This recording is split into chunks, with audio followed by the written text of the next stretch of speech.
ഇന്നൊരു നല്ല അടിപൊളിയായിട്ടുള്ള ഒരു മലായി കേക്കിൻ്റെ റെസിപ്പിയുമായിട്ടാണ് വന്നിട്ടുള്ളത്. ഓവണൊന്നും ഇല്ലാതെ തന്നെ വളരെ എളുപ്പത്തിൽ നമുക്കിത് ചെയ്തെടുക്കാൻ പറ്റും. അപ്പോൾ എങ്ങനെയാണ് തയ്യാറാക്കിയെടുക്കുന്നത് നോക്കാം. ആദ്യം തന്നെ നമുക്കിതിലേക്കുള്ള മലായി തയ്യാറാക്കിയെടുക്കണം. അതിന് വേണ്ടിയിട്ട് ഒരു 3 കപ്പ് പാല് ഒരു പാത്രത്തിൽ ഒഴിച്ചിട്ട് ഒന്ന് തിളപ്പിച്ചെടുക്കുന്നുണ്ട്. ഇതിലേക്ക് നമുക്ക് ഒരു 1/4 കപ്പ് പാൽപ്പൊടി ചേർത്ത് കൊടുക്കണം. ഞാനിപ്പോൾ ലൂലുവിൻ്റെ പാൽപ്പൊടിയാണ് എടുത്തിട്ടുള്ളത്. ഇത് നമ്മളൊന്ന് ചെറുതായിട്ടൊന്ന് മിക്സ് ആക്കിയിട്ട് വേണം ഇതിലേക്ക് ഒഴിച്ചു കൊടുക്കാനായിട്ട്, അല്ലാണ്ട് കട്ട പിടിച്ചോ. അപ്പോൾ കുറച്ച് പാൽ ഇതിൽ നിന്ന് എടുത്തിട്ട് ഒന്ന് മിക്സ് ആക്കിയിട്ട് ഇതിലേക്ക് ഒഴിച്ചു കൊടുക്കുന്നുണ്ട്. പിന്നെ ഇതിലേക്ക് ഒരു 1/2 കപ്പോളം കണ്ടൻസ്ഡ് മിൽക്കും കൂടെ ഒഴിച്ചു കൊടുക്കുക. എന്നിട്ട് നന്നായിട്ട് നമുക്കിതൊന്ന് തിളപ്പിച്ചെടുക്കണം.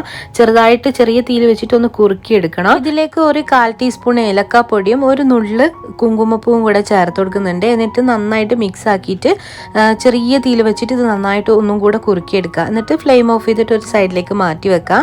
ഇനി ഇതിലേക്കുള്ള കേക്ക് തയ്യാറാക്കിയെടുക്കുക. അതിന് വേണ്ടിയിട്ട് ഞാനിവിടെ 1 കപ്പ് മൈദ എടുത്തിട്ടുണ്ട്. ഇതിലേക്ക് ഒരു 1/2 ടീസ്പൂൺ ബേക്കിംഗ് സോഡ ചേർത്ത് കൊടുക്കുന്നുണ്ട്. ബേക്കിംഗ് പൗഡർ ഇതിലേക്ക് ചേർത്ത് കൊടുക്കുന്നില്ല കേട്ടോ.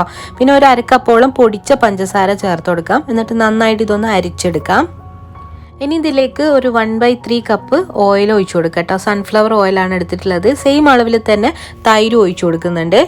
ഇനി ഇതിലേക്ക് നമുക്ക് ഒരു 1/2 കപ്പോളം നേരത്തെ തയ്യാറാക്കി വെച്ചിട്ടുള്ള ആ ഒരു മലായി ഉണ്ടല്ലോ, അതിൽ നിന്ന് ഒരു 1/2 കപ്പോളം എടുത്തിട്ട് ഇതിലേക്ക് ഒഴിച്ചു കൊടുക്കുക. കുറച്ചായിട്ട് ഒഴിച്ചിട്ട് ഒന്ന് മിക്സ് ആക്കിയിട്ട് എടുക്കുക. അപ്പോൾ വേണമെന്നുണ്ടെങ്കിൽ, അതായത് ഈ ഒരു ബാറ്റർ നന്നായിട്ട് ടൈറ്റ് ആയിട്ട് ഇരിക്കുകയാണെന്നുണ്ടെങ്കിൽ കുറച്ചും കൂടെ ചേർത്ത് കൊടുക്കുന്നതിൽ പ്രശ്നമൊന്നുമില്ല.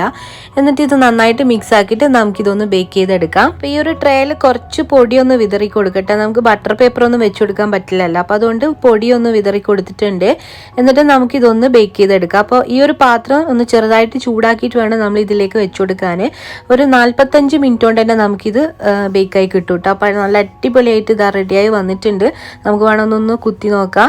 അപ്പോൾ നല്ല ഉള്ളൊക്കെ നന്നായിട്ട് വെന്ത് വന്നിട്ടുണ്ട് കേട്ടോ. ഇനി നമുക്ക് ഇതിൽ കുറച്ച് ഹോൾസ് ഇട്ട് കൊടുക്കാം. എന്നിട്ട് നമുക്ക് ഇതിലേക്ക് ആ ഒരു നേരത്തെ തയ്യാറാക്കിയിട്ടുള്ള മലായി ഒഴിച്ചു കൊടുക്കാനുള്ളതാണ്. അപ്പോൾ മലായി നല്ല തിക്കായി വന്നിട്ടുണ്ട്. അപ്പോൾ ഇതിൽ ഒരു പകുതിയോളം ഞാൻ ഒഴിച്ചു കൊടുക്കുന്നുണ്ട് കേട്ടോ. നന്നായിട്ട് സോക്കായിട്ട് ഇരിക്കണം, എന്നാൽ മാത്രമേ ഈ ഒരു കേക്കിന് ടേസ്റ്റ് ഉണ്ടാവുള്ളൂ. അപ്പോൾ ഇതുപോലെ അങ്ങനെ നന്നായിട്ടൊന്ന് ചേർത്ത് കൊടുത്ത് കുറച്ച് നട്ട്സ് ഒക്കെ ഇട്ട് കൊടുക്കുക.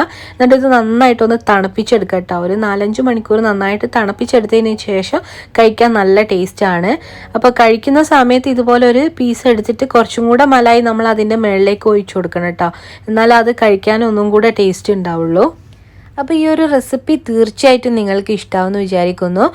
ഓവണൊന്നും ഇല്ലാതെ തന്നെ നമുക്ക് വീട്ടിലുള്ള ചേരുവകൾ വെച്ചിട്ട് തന്നെ വളരെ എളുപ്പത്തിൽ തയ്യാറാക്കിയെടുക്കാൻ പറ്റുന്നതാണ്. അപ്പോൾ എല്ലാവരും ഒന്ന് ട്രൈ ചെയ്ത് നോക്കുക. ഈ റെസിപ്പി ഇഷ്ടമായിട്ടുണ്ടെങ്കിൽ ലൈക്ക് ചെയ്യാനും ഷെയർ ചെയ്യാനും ഒന്നും മറക്കരുത്. തീർച്ചയായിട്ടും ഇതുപോലത്തെ നല്ല നല്ല റെസിപ്പികളുമായിട്ട് വീണ്ടും കാണാം. താങ്ക്